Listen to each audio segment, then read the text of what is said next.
스마트폰 화면 속 다니엘 최라는 이름 옆에 떠오른 초록색 온라인 표시 등은 이제 박서연에게 하루 중 가장 기다려지는 신호가 되었다.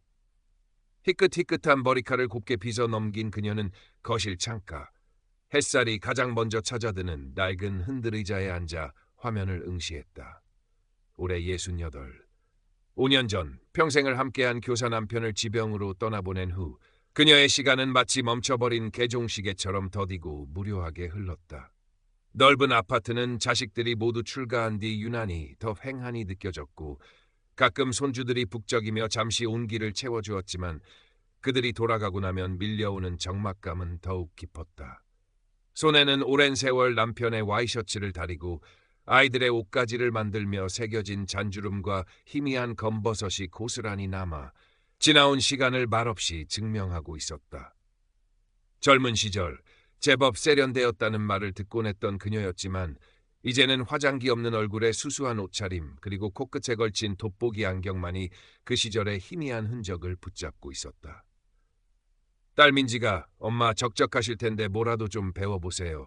구청 문화센터에 노래교실도 있고 스마트폰 활용 교육도 있대요 하고 걱정스레 권할 때면 서연은 그저 희미하게 웃으며 괜찮다. 이 나이에 뭘 새삼스럽게 하고 손사래를 치곤 했다. 새로운 환경에 적응하는 것도 낯선 이들과 관계를 맺는 것도 이제는 버겁고 귀찮은 일처럼 여겨졌다.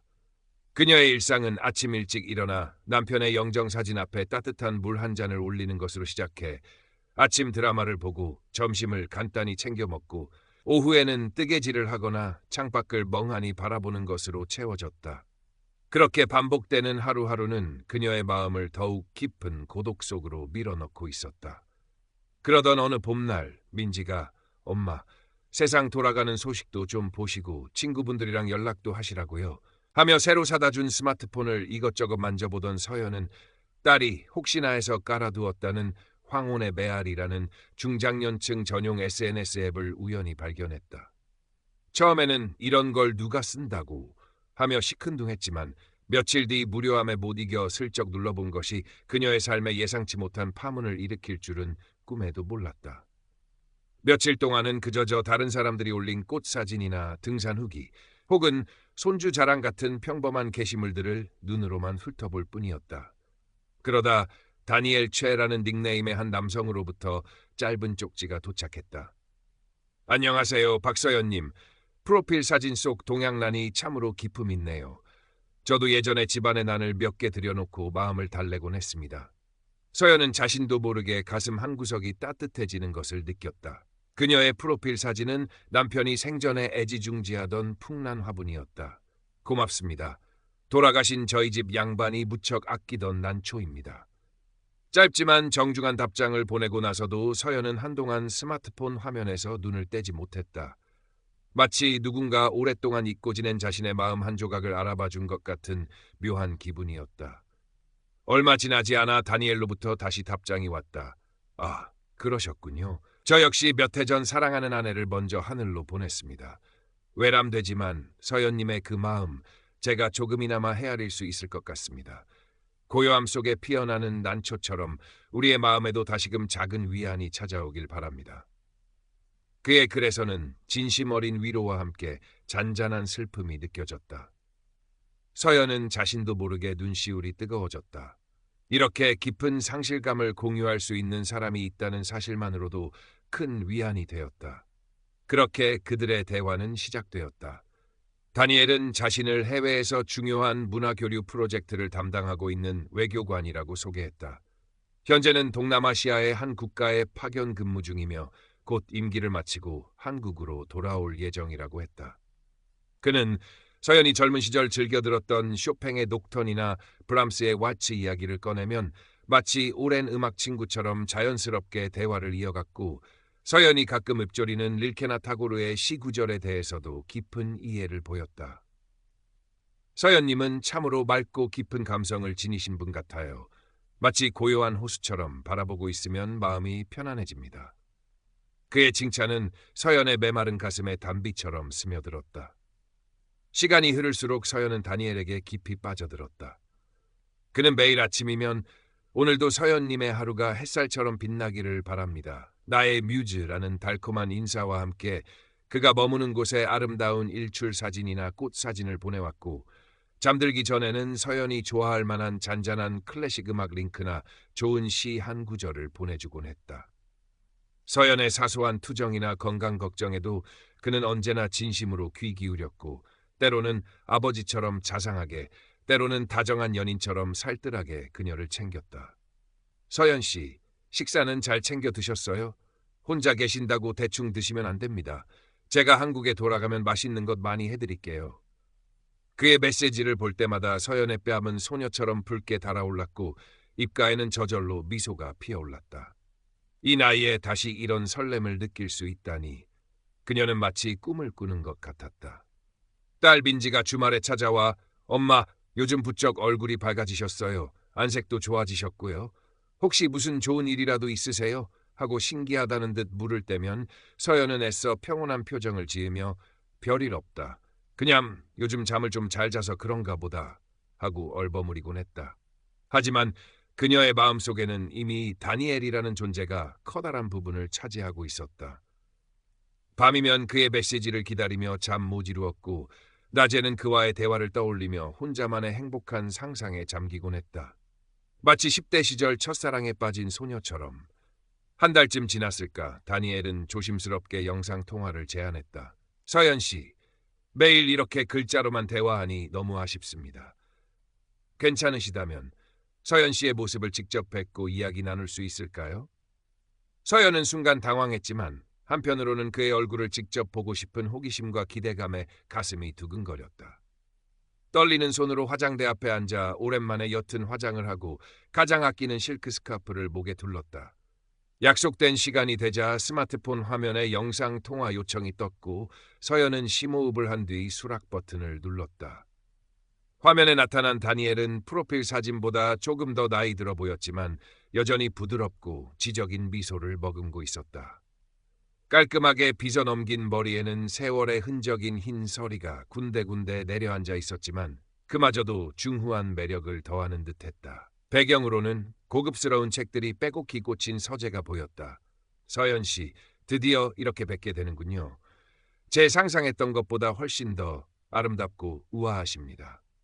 그의 진심 어린 찬사에 서연은 얼굴이 화끈거려 고개를 살짝 숙였다. 다니엘 씨도 화면으로 뵈니 더 멋지시네요. 그날 이후 그들은 거의 매일 저녁 시간을 정해 영상으로 서로의 얼굴을 마주하고 이야기를 나누었다. 다니엘은 자신이 머무는 해외 공간의 넓은 정원을 보여주기도 하고 창밖으로 보이는 이국적인 도시의 야경을 자랑하기도 했다. 서연은 그의 이야기를 들으며 마치 자신이 그와 함께 세계를 여행하는 듯한 즐거운 착각에 빠지곤 했다. 그는 서연이 좋아하는 오래된 팝송을 낮은 목소리로 흥얼거려 주기도 했고 때로는 서툰 한국말로 농담을 건네기도 했다.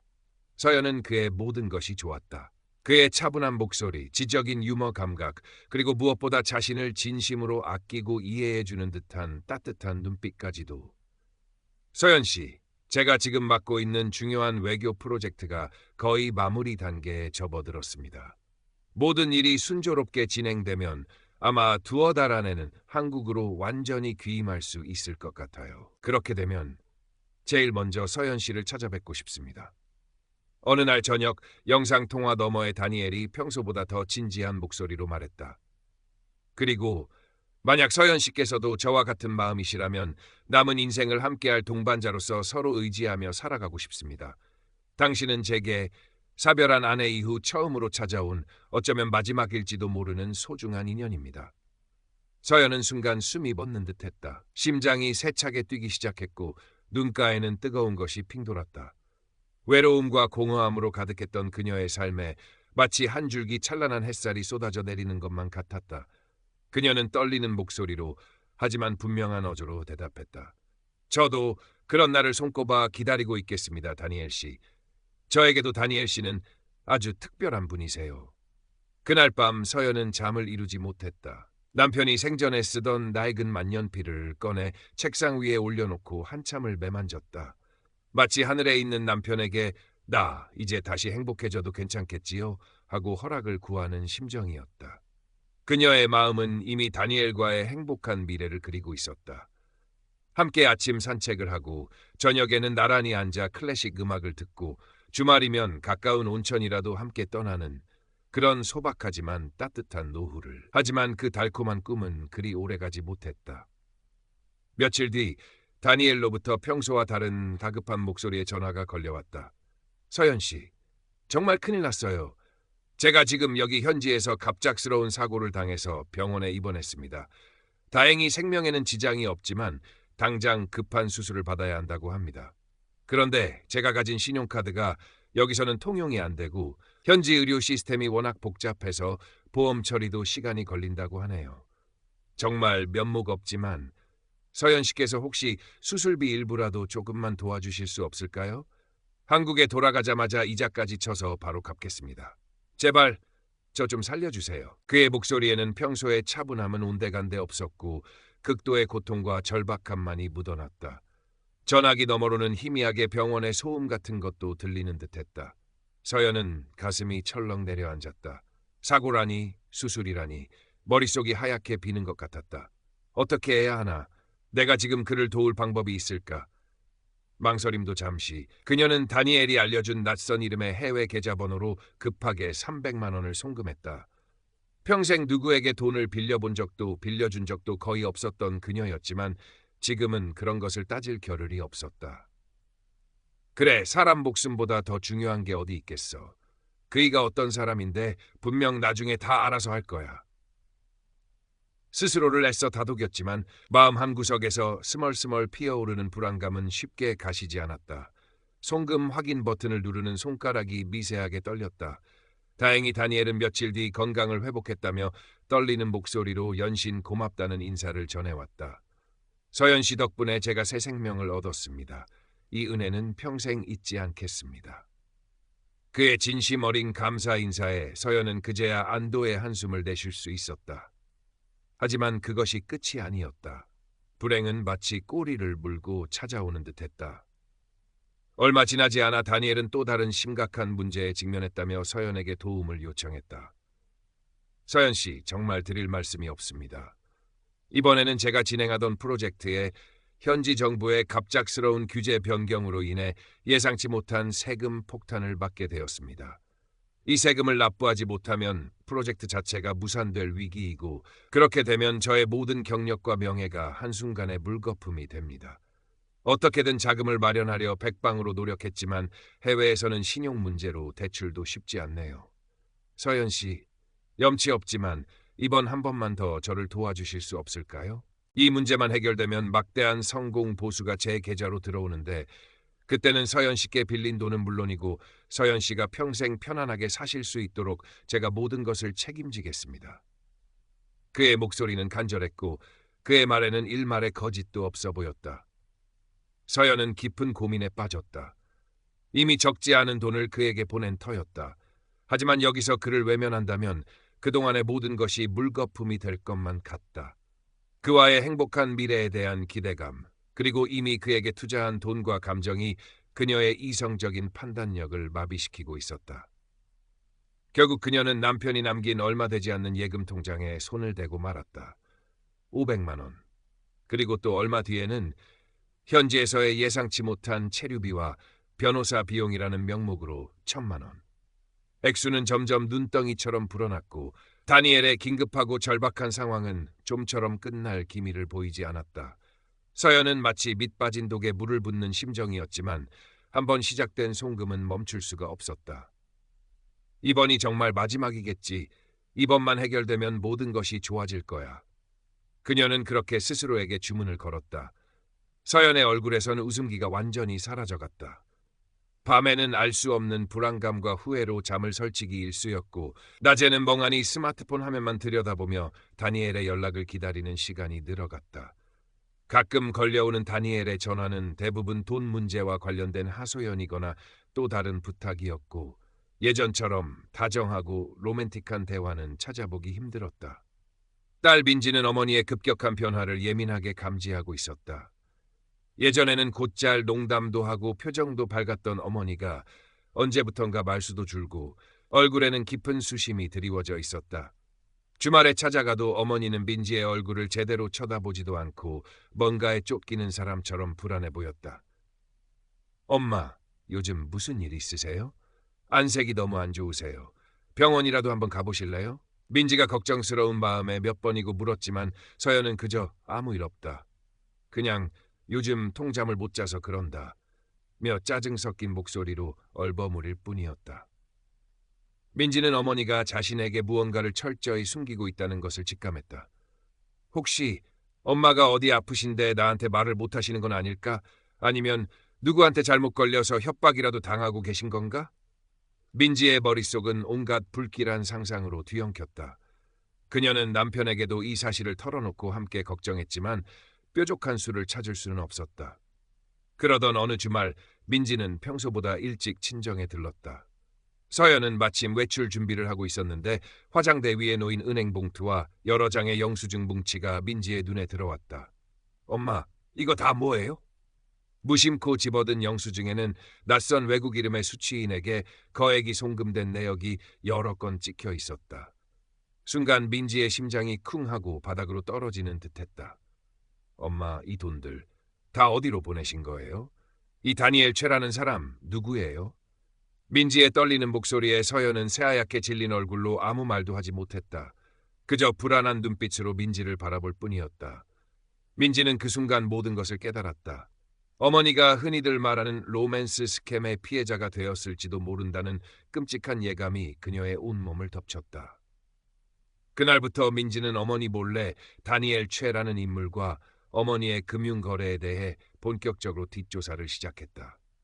퇴근 후 밤늦도록 컴퓨터 앞에 앉아 인터넷 검색창에 그의 이름과 관련된 모든 키워드를 넣어보고 어머니가 슬쩍 보여줬던 그의 프로필 사진을 여러 이미지 검색 사이트에 올려 픽셀 단위로 비교 분석하기도 했다. 어머니의 스마트폰 사용 패턴을 유심히 관찰하고 가끔 어머니가 잠든 사이 통화 기록이나 메시지 내용을 확인하기도 했다. 죄책감이 들었지만 어머니를 이대로 방치할 수는 없다는 절박함이 더 컸다. 며칠 밤낮으로 끈질기게 매달린 결과 충격적인 사실들이 하나둘씩 드러나기 시작했다. 다니엘이 서연에게 보냈던 프로필 사진 속 남자는 사실 오래전 은퇴한 헝가리의 한 대학 교수였고 그 교수의 사진은 이미 여러 로맨스 스캠 사례에서 도용된 전력이 있었다. 그가 언급했던 해외 공간이나 문화교류 프로젝트는 존재하지 않는 유령 단체였으며 그가 서연에게 보냈던 감성적인 메시지나 아름다운 시 구절들은 대부분 인터넷 블로그나 유명 시집에서 그대로 베껴온 것들이었다. 심지어 그가 서연에게 송금을 요구하며 보냈던 병원 진단서나 세금 고지서 등도 조악하게 위조된 흔적이 역력했다. 로맨스 스캠 피해자들이 모인 온라인 커뮤니티에 접속해보니 어머니가 겪고 있는 상황과 너무나도 유사한 사례들이 넘쳐났다. 피해자들은 대부분 외로운 중장년층 여성이었고 사기꾼들은 한결같이 자신을 해외에 거주하는 성공한 전문직 남성으로 위장하고 감성적인 접근을 통해 신뢰를 쌓은 뒤 거액을 요구하는 수법을 사용했다. 민지는 떨리는 손으로 수집한 자료들을 하나하나 프린트해서 파일에 정리했다. 어떻게 이 끔찍하고 잔인한 진실을 어머니에게 알려야 할까? 평생 남에게 싫은 소리 한번 제대로 못하고 살아오신 순진한 어머니가 이 사실을 감당할 수 있을까?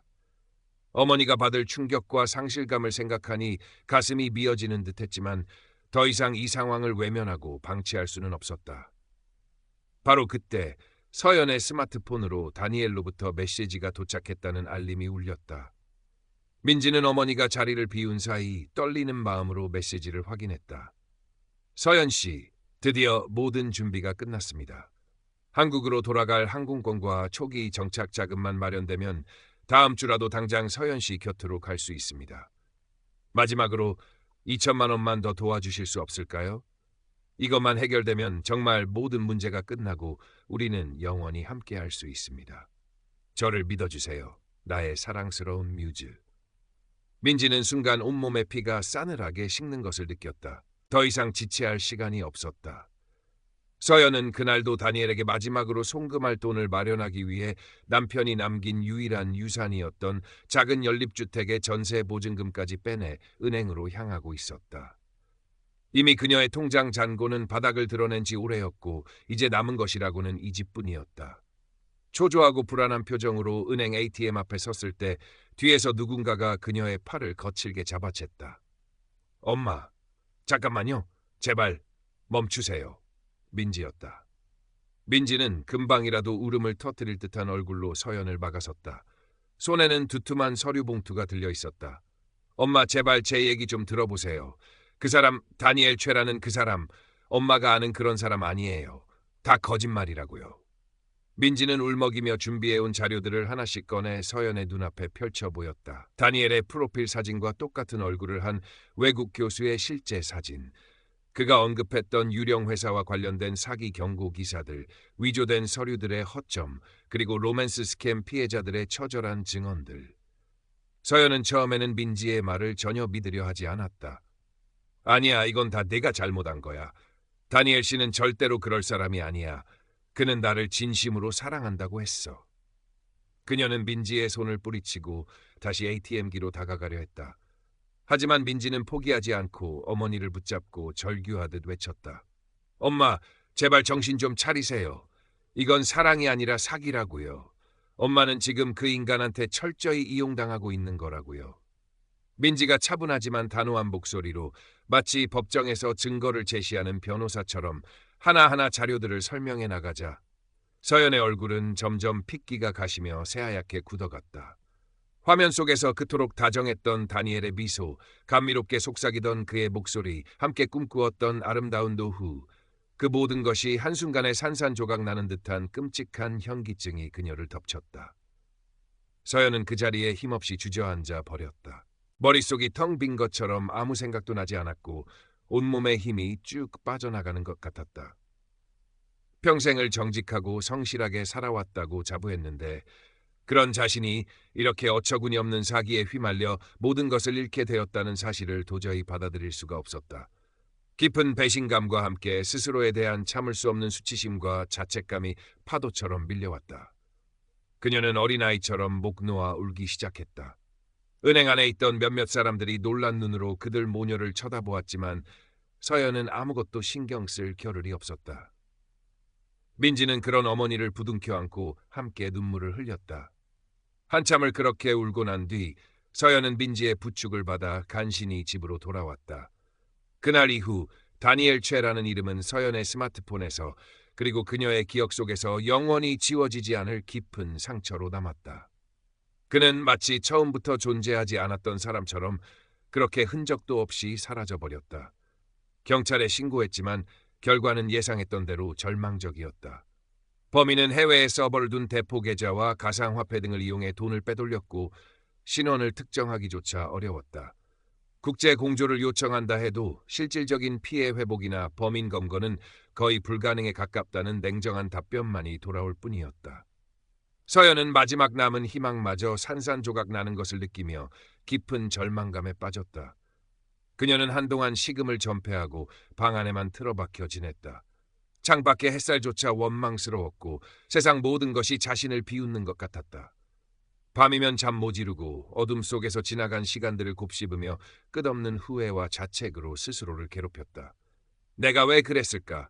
내가 왜 그런 말도 안 되는 거짓말에 속아 넘어갔을까? 그녀는 자기 자신이 한없이 어리석고 초라하게 느껴져 견딜 수가 없었다. 민지는 그런 어머니의 곁을 묵묵히 지켰다. 다니던 직장에는 잠시 병가를 내고 온전히 어머니를 돌보는 데만 집중했다. 억지로라도 어머니에게 죽을 끓여 먹이고 말없이 손을 잡아주고 함께 밤을 새우며 어머니의 이야기를 들어주었다. 엄마, 절대로 엄마 잘못 아니에요. 그놈들이 인간의 탈을 쓴 악마인 거예요. 엄마는 그저 외로웠고 사랑받고 싶었을 뿐이잖아요. 그러니까 너무 자책하지 마세요. 제가 있잖아요. 제가 끝까지 엄마 곁을 지킬게요. 민지의 진심 어린 위로와 헌신적인 격려 속에서 서연은 아주 조금씩, 아주 천천히 기력을 찾아가기 시작했다. 민지의 끈질긴 설득으로 서연은 심리 상담을 받기 시작했다. 처음에는 상담사 앞에서도 아무 말도 하지 못하고 눈물만 흘렸지만 시간이 지나면서 조금씩 자신의 상처와 감정을 털어놓을 수 있게 되었다. 상담사는 서연의 이야기를 깊이 공감해 주었고 그녀가 겪고 있는 감정들이 결코 비정상적인 것이 아니며 충분히 회복될 수 있다고 격려해 주었다. 얼마 뒤에는 민지가 알아본 로맨스 스캠 피해자들을 위한 자조 모임에도 조심스럽게 참여하게 되었다. 그곳에서 서연은 자신과 너무나도 비슷한 아픔을 겪은 다른 사람들을 만났다. 서로의 이야기를 나누고 눈물을 흘리고 때로는 분노를 터뜨리기도 하면서 그들은 혼자가 아니라는 사실에 큰 위안을 받았다. 그곳에서 그녀는 자신보다 더 큰 금액을 사기당하고도 꿋꿋하게 살아가려는 사람들을 보았고 때로는 그들의 손을 먼저 잡아주며 함께 울고 함께 웃기도 했다. 시간이 흘러 계절이 두어 번 바뀌었지만 마음의 상처가 하루아침에 깨끗이 아물 리는 없었다. 여전히 문득문득 다니엘의 다정했던 목소리가 환청처럼 귓가에 맴돌 때도 있었고 밤늦도록 잠 못 이루고 뒤척이며 지나간 어리석었던 시간들을 후회할 때도 있었다. 하지만 서연은 더 이상 절망의 깊은 늪에 빠져 허우적거리지 않았다. 아침이면 일어나 창문을 활짝 열고 새로운 공기를 마셨고 오후에는 민지와 함께 동네 공원을 천천히 산책하며 낙엽 밟는 소리를 들었다. 예전처럼 환하게 웃지는 못했지만 그녀의 얼굴에는 아주 희미하게나마 평온함과 삶에 대한 작은 의지가 깃들기 시작했다.